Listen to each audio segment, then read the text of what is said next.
Bonsoir à tous, bienvenue pour cette veillée de Noël dans notre temple de Saint-Agrève. Bienvenue à vous qui parfois vous retrouvez ici pour la famille, pour vous qui venez de loin, voire de très loin. C'est toujours une joie de se retrouver pour fêter ensemble la lumière, pas la lumière simplement humaine, mais divine, qui peut changer quelque chose à notre vie quotidienne.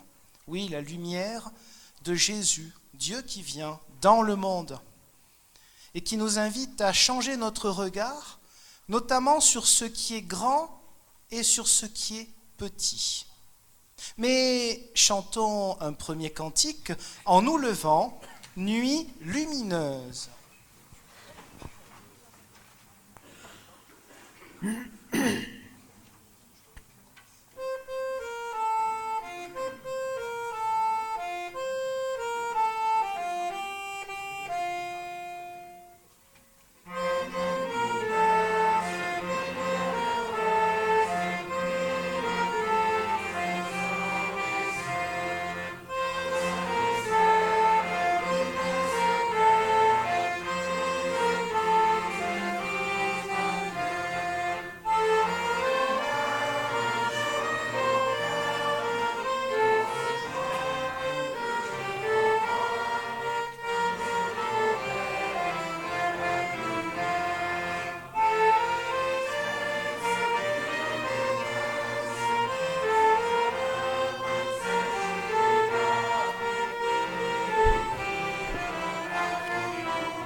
Ce soir-là, le roi Henri et la reine dînaient aux chandelles.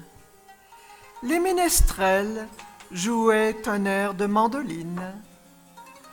On en était au dessert.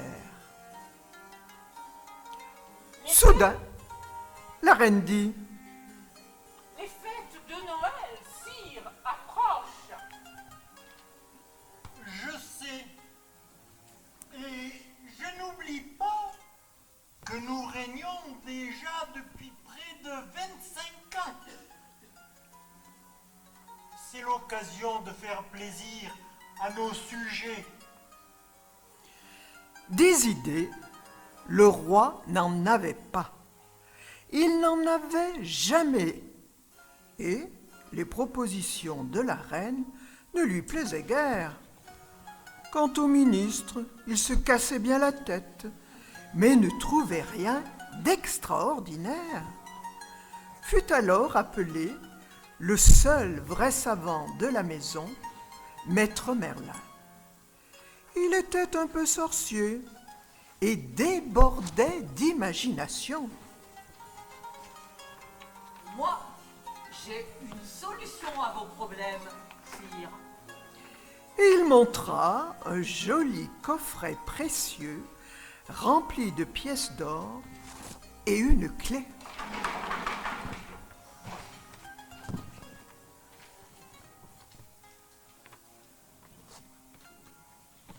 Et alors ?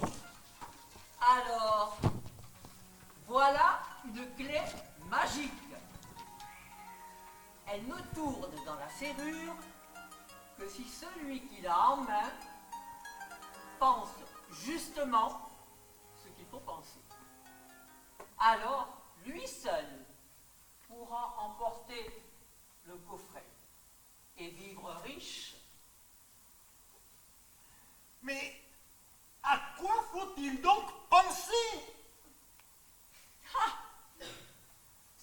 un secret et je ne vous le dévoilerai pas. Ce sont vos sujets qui doivent le trouver. À cette idée, cela plut au roi et à sa dame. Aussitôt, un jeune troubadour parcourut la ville pour en informer les habitants. Un coffret précieux au palais. Une clé à secret.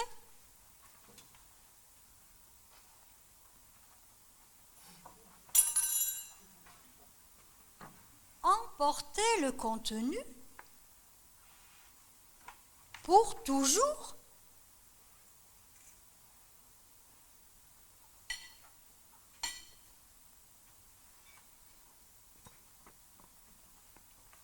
En ville, les gens ne parlaient plus que de cela. La boulangère oublia les pains dans le four. Ils avaient brûlé. Et le fermier, qui ne pensait plus qu'à gagner ce coffret, laissa la barrière ouverte, si bien que son cheval s'échappa.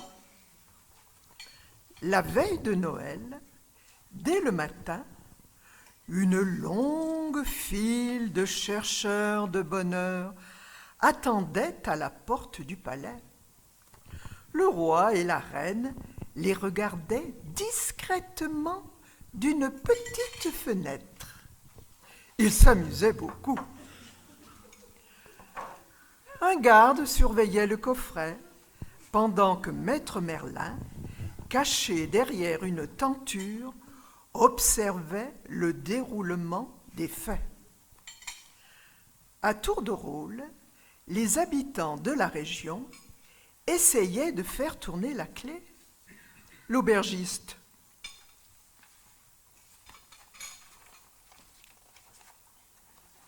Ah, je vais me faire construire un château aussi grand que celui du roi.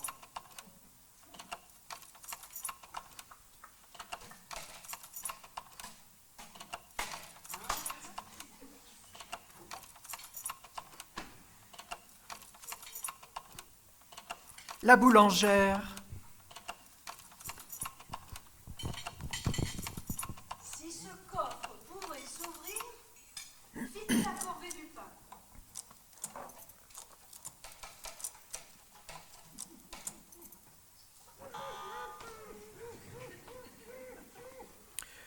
une ministre: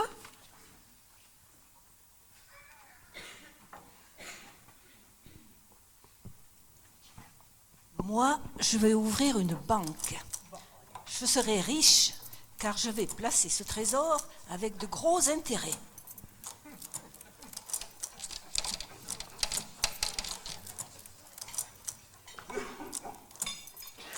En vain.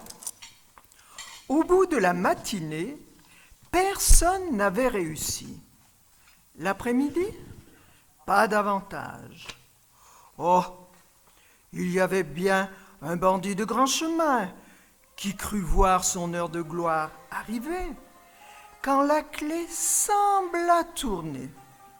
Hélas, son rêve de devenir roi s'effondra car le coffret ne s'ouvrait pas.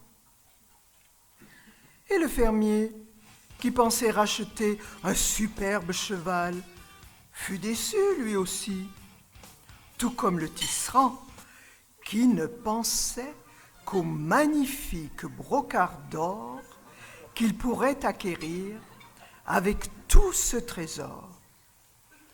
Et comme encore le médecin, qui rêvait de devenir maître de la faculté de Paris. Ou la paysanne, qui pensait rivaliser avec les beaux atours de la reine. Le coffret gardait son secret et restait bel et bien fermé.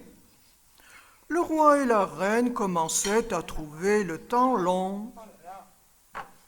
Mais voilà que Tom, le petit berger qui arrivait vers l'église du château pour la veillée de Noël, entendit parler aussi de cette nouvelle étonnante. Dans ces montagnes, l'annonce n'était pas venue jusqu'à lui. Le patron ne riait pas. Cette campagne est pourrie. Quand un mouton se perdait. Déjà qu'il recevait à peine de quoi aider sa pauvre famille. Tom mit donc à son tour la clé dans la serrure. Il ne savait vraiment pas quoi penser. Il avait tant de soucis. Mais il se dit que si le coffret s'ouvrait, il l'offrirait de tout son cœur à ses pauvres parents. C'est vrai, je leur apporterai nourriture et vêtements. Je ferai soigner ma petite sœur malade. Je permettrai à mes frères d'aller à l'école et sûrement qu'il resterait encore des pièces d'or pour les plus malheureux du village. Comme il pensait à tout cela, le roi et la reine et tous les habitants du village n'en crurent pas leurs yeux. La clé venait de tourner. Le petit berger en pleura de joie. Maître Merlin quitta alors sa cachette et le félicita d'avoir pensé aux autres plutôt qu'à lui-même. Bravo, emporte-te et tu vivras heureux avec ceux que tu aimes. Le bonheur déjà illuminait son visage. Quand il s'approcha de la crèche ce soir-là, Tom se sentit envahi par une immense paix et une grande joie. Il entendait Jésus lui murmurer dans le creux de l'oreille. Ce que vous avez fait au plus petit d'entre les miens, c'est à moi que vous l'avez fait.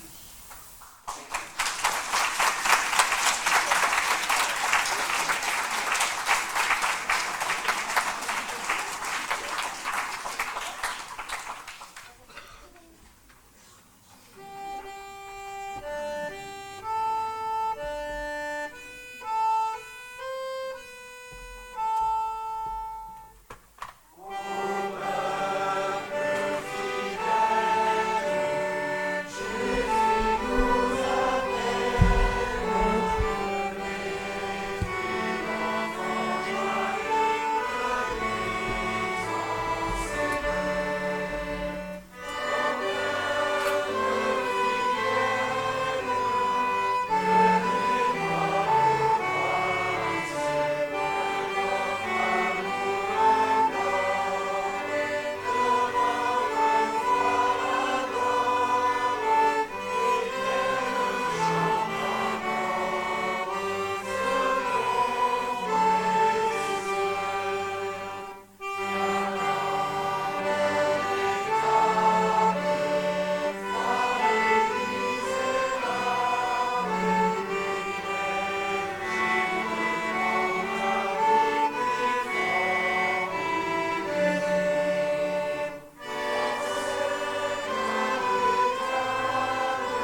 je vous propose d'écouter 2 courts passages dans les Saintes Écritures qui changent un peu pour la nuit de Noël, mais c'est vrai qu'on connaît tellement par cœur ces récits qu'on fera peut-être le lien aussi par nous-mêmes. D'abord un verset chez Luc qui fait partie du chant, du cantique, du cri de joie de Marie, verset 52 de Luc 1. « Il a fait descendre les puissants de leur trône et élever les humbles. »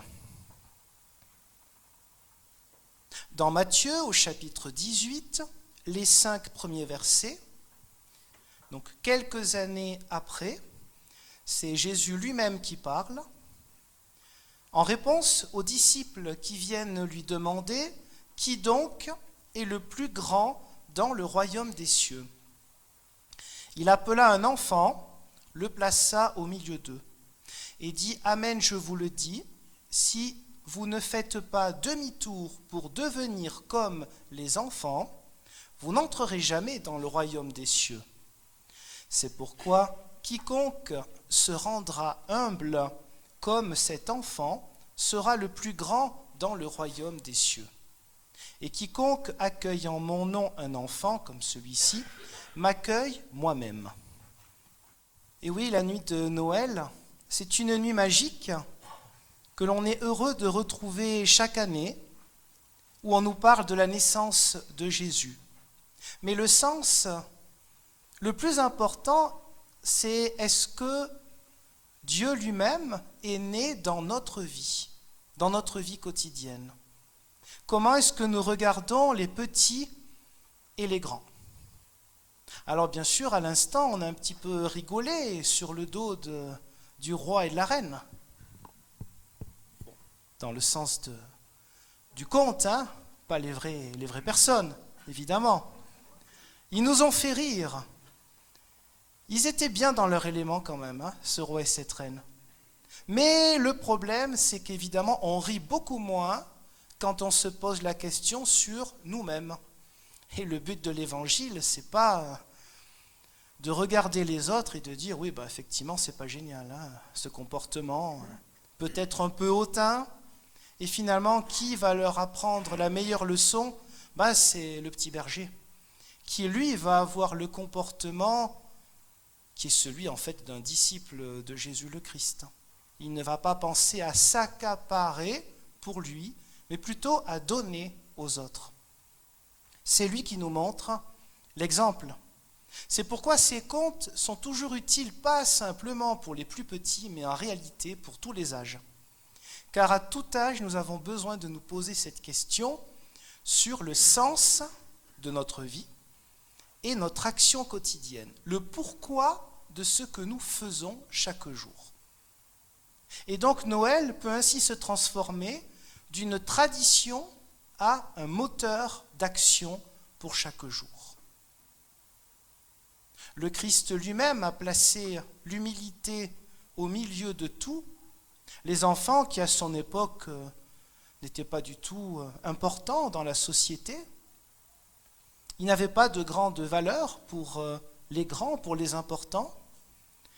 Et c'est ainsi que Jésus place les enfants au milieu.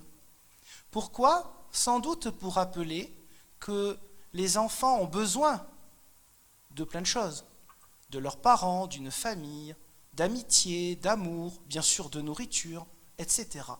Les enfants ont besoin de grandir. Ils savent qu'ils ont besoin de grandir. Et parfois les adultes oublient qu'ils peuvent aussi grandir.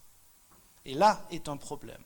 Lorsque nous oublions, quand nous ne sommes plus en tout cas par l'âge des enfants, que nous avons besoin encore de grandir et que c'est Dieu qui nous fait grandir en humanité. Voilà peut-être l'un des petits messages que l'on peut aussi prendre pour la nuit de Noël.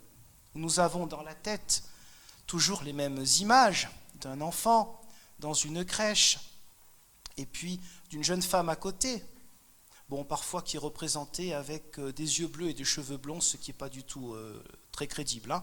Elle devait plutôt ressembler à une Fatima qu'à une viking, hein, Marie. Regardez le pays et vous comprendrez mieux. Dans tous les cas, on voit une famille très particulière. Mais cette famille, le but c'est quoi? C'est de nous dire que Dieu vient dans le monde auprès de gens simples, des gens un peu comme tout le monde. Mais ensuite, qu'est-ce qu'on en fait? Si c'est simplement pour contempler une belle histoire, non, l'Église n'est pas là pour ça. L'Église universelle, quelle que soit la confession, n'existe pas pour perpétuer des traditions. Mais à travers cette tradition, donner le message suivant, puisque nous croyons que c'est Dieu lui-même qui vient en Jésus-Christ dans ce nouveau-né, est-ce que Dieu est né dans ton cœur? Est-ce que Dieu est vraiment né dans ta vie? Qu'est-ce que tu en fais? Est-ce que tu le laisses croître? Est-ce que tu le fais grandir dans ta vie de tous les jours? C'est ça sans doute l'un des messages que toute l'Église universelle, d'une manière ou d'une autre, proclame notamment cette nuit de Noël. Accepter que l'on ait toujours besoin de recevoir. Et c'est ainsi qu'on est dans la joie de recevoir des autres et d'apprendre toute notre vie, quel que soit notre âge.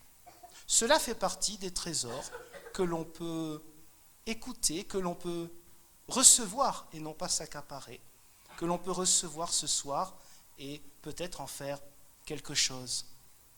Que Dieu nous soit en aide pour vivre vraiment le message de Noël. Amen.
Nous avons donc, j'imagine, reconnu un cantique un peu célèbre.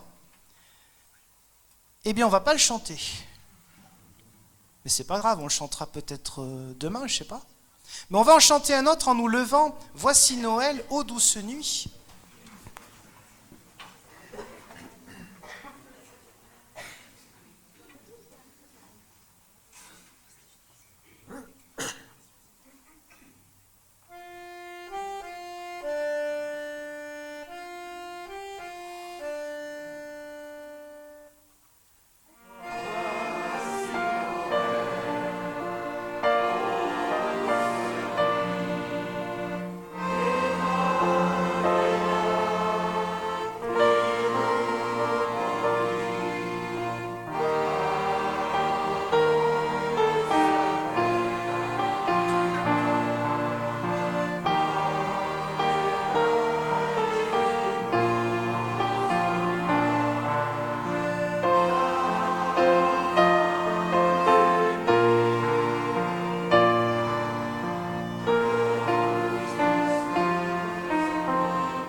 Prenons le temps de la prière.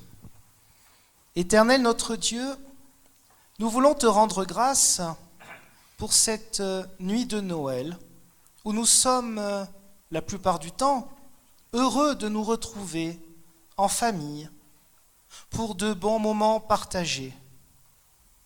Mais nous savons aussi que ce temps de Noël ne peut pas être une fête pour tous ceux qui sont dans la tristesse. C'est pourquoi, Seigneur, nous voulons te prier particulièrement pour tous ceux que nous connaissons et qui, lors de cette année, ont eu le malheur de perdre un être cher. Oui, Seigneur, nous te confions toutes les familles que nous connaissons et qui sont dans le deuil.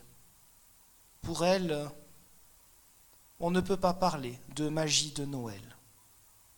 Cependant, par la présence de beaucoup, par un sourire partagé, par le don de soi, tu nous apprends à relever ceux qui sont tombés.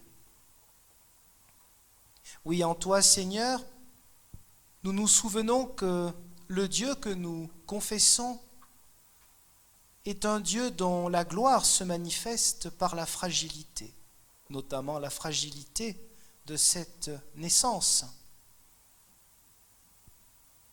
Seigneur notre Dieu, tu nous apprends à avoir et à vivre par un autre regard,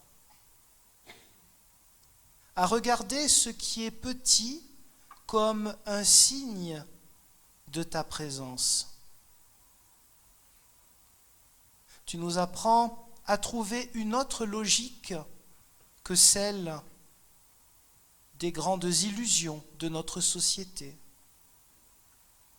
notamment celle qui consiste à croire qu'on serait heureux en s'accaparant des richesses, de l'argent, le soutien des uns et des autres, etc.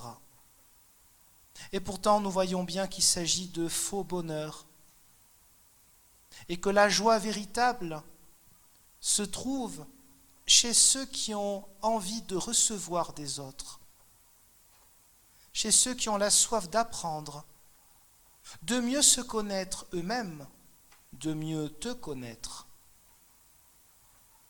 Oui, Seigneur notre Dieu, en cette nuit de Noël, tu nous demandes d'être logique, cohérent avec ton message. Par ce message d'humilité, tu nous montres que le vrai disciple de Jésus le Christ cherche à être humble et cherche à partager. Seigneur, nous te prions pour tous nos frères et sœurs en Christ ou en humanité qui ont à souffrir à cause des guerres, des persécutions et de toutes sortes de violences. Seigneur, nous te rendons grâce pour tous nos frères et sœurs aussi, en Christ comme en humanité, qui œuvrent pour la paix, que ce soit en Israël et en Palestine, que ce soit en Ukraine et en Russie, ou dans bien d'autres pays.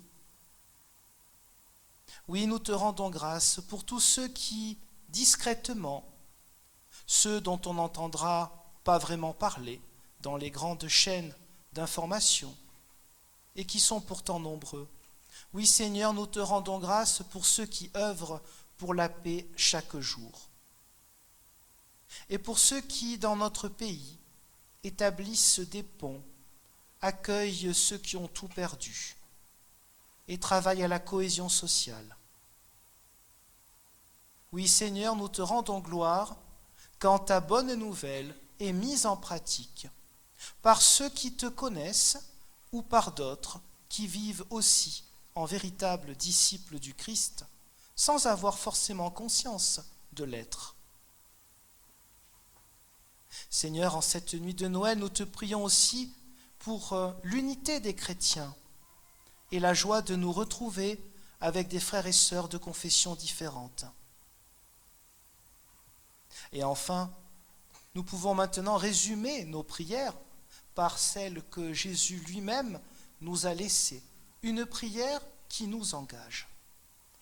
Notre Père, qui es aux cieux, que ton nom soit sanctifié, que ton règne vienne, que ta volonté soit faite sur la terre comme au ciel. Donne-nous aujourd'hui notre pain de ce jour. Pardonne-nous nos offenses, comme nous pardonnons aussi à ceux qui nous ont offensés. Et ne nous laisse pas entrer en tentation, mais délivre-nous du mal, car c'est à toi qu'appartiennent le règne, la puissance et la gloire, pour les siècles des siècles. Amen.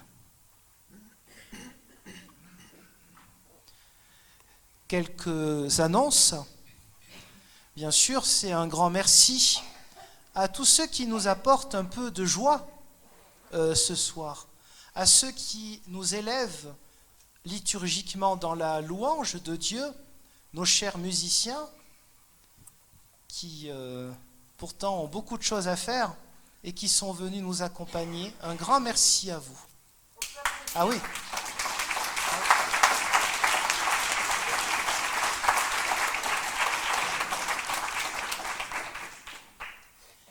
Et puis, bien sûr, ces décors si particuliers, un sapin, on en a l'habitude, n'est-ce pas, qui a toute cette sobriété que nous aimons bien.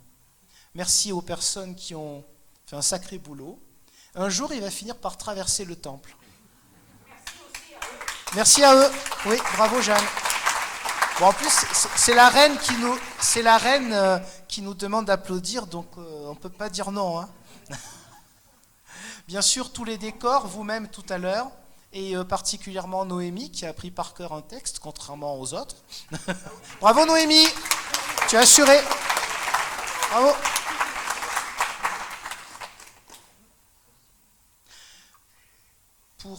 Pour la suite, bien sûr, je pense que la plupart d'entre nous, on va rentrer, on aura un bon petit repas, c'est sympa. Mais au cas où, il y a aussi une autre veillée chez nos frères et sœurs catholiques. C'est à 21h à l'église.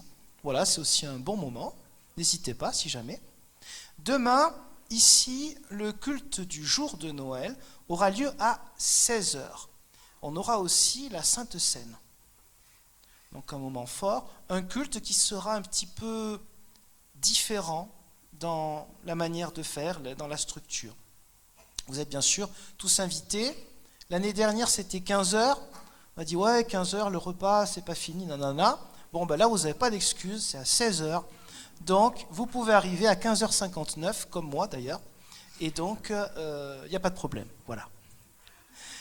Quelques dernières annonces. Dimanche prochain, donc le 31, il n'y aura exceptionnellement pas de culte. Le dimanche prochain.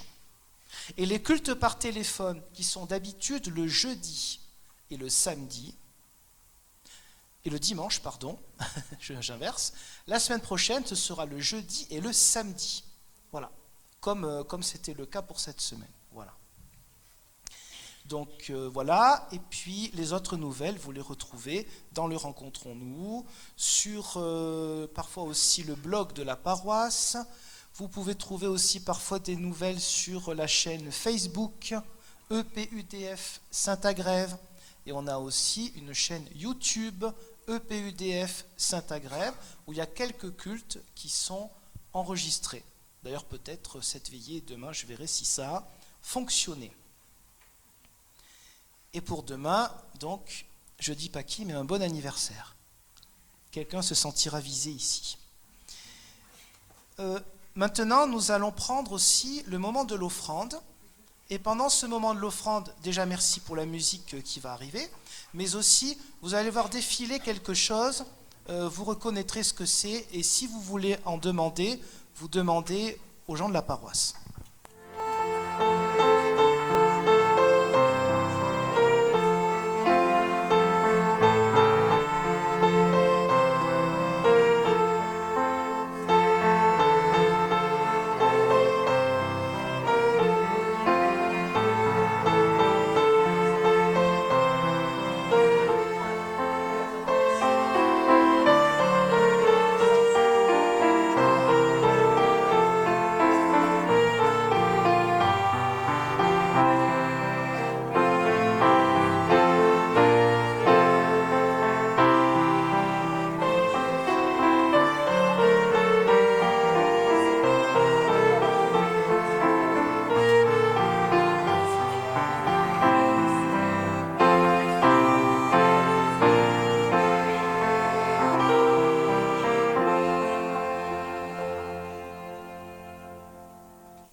Vous écouterez bien quelques heures, mais il faut bien repartir au bout d'un moment.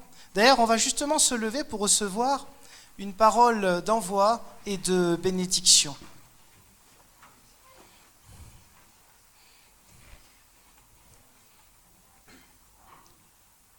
Ces moments qu'on passe ensemble, c'est un peu une tradition, mais une belle tradition parce qu'elle a du sens. Et une tradition encore plus forte si elle rayonne à travers notre vie quotidienne. Car notre monde a besoin de personnes qui rayonnent. Au milieu d'une ambiance souvent pourrie, eh bien, on a besoin de sourire, on a besoin de plaisanter, parfois de dire des bêtises, pas trop en faire quand même, mais bon, minimum. Et la foi, c'est aussi cela. Combien de gens pensent qu'être croyant, c'est être austère, être fermé, c'est la morale? Non, la foi, c'est d'abord la joie d'avoir confiance en Dieu. Découle de cela aussi des éléments d'éthique, forcément, dans notre vie quotidienne. Mais d'abord, c'est la joie du fil conducteur qui fait que notre vie avait un sens avant, en aura après, et qu'on est attendu aussi ailleurs. Mais ce royaume des cieux commence maintenant quand on vit, quand on essaye de vivre dans l'humilité qui a été celle de Jésus lui-même. Oui, c'est ce Dieu-là dont la gloire se manifeste dans la petitesse, qui vous bénit, qui vous garde et qui vous soutient. Amen. Alors nous pouvons chanter un dernier cantique. Noël, c'est Jésus qui vient.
eh bien, bonne nuit de Noël.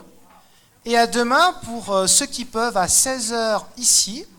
Et puis à très bientôt, donc j'imagine à l'année prochaine, pour une partie d'entre vous. Au plaisir de vous revoir.